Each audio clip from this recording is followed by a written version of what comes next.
जहां भी तुम जाओ। इज़राइल में एक अकाल पड़ गया।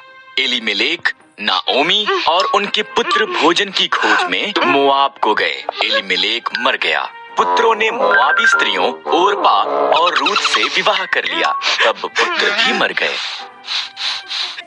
तीनों स्त्रियों के पास पति नहीं थे। जब इज़राइल में अकाल समाप्त हो गया, नाओमी ने घर जाने का फैसला किया। मोआब में ही रहो। उसने अपनी बहुओं से कहा, ये तुम्हारा घर है।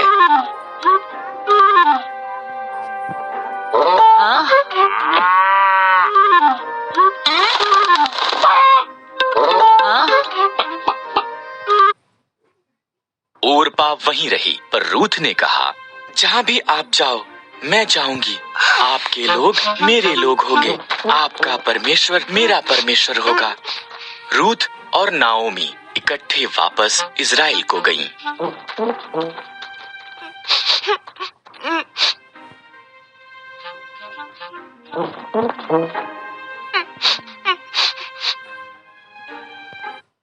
ये इज़राइल में फसल के कटने का समय था। नाओमी ने रूथ से कहा कि वो जाकर खेत में काटने वालों के पीछे फसल को बीन ले। खेत एलीमेलेक के संबंधी बोअज का था। बोअज रूथ के पास आया।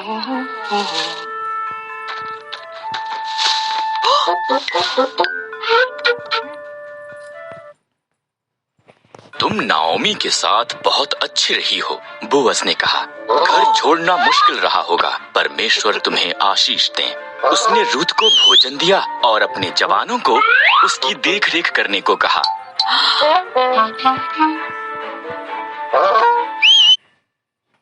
रूथ ने नाओमी को बताया कि क्या हुआ था। नाओमी मुस्कुराई। जब कोई मरता है, उसका निकट संबंधी उसके परिवार की देखभाल करता है। वो व्यक्ति उनका निकटतम छुटकारा देने वाला संबंधी है। बोअज हमारा निकटतम संबंधी है। उसके निकट ही रहना। इसलिए रूथ बोअज के निकट रही। वो हर दिन उसे और ज्यादा पसंद करने लगा। बोअज ने एलीमेलेक की जमीन खरीदी और नाओमी और रूथ की देखभाल की। तब उसने रूथ को उसके साथ विवाह करने के लिए कहा। रूथ से एक पुत्र ओबेद पैदा हुआ। ओबेद का पुत्र यिशै था।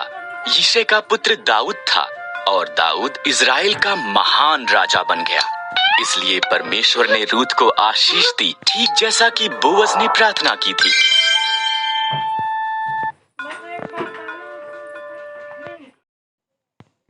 दाऊद इज़राइल का महान राजा, रूथ का महान परपोता था। सही या गलत?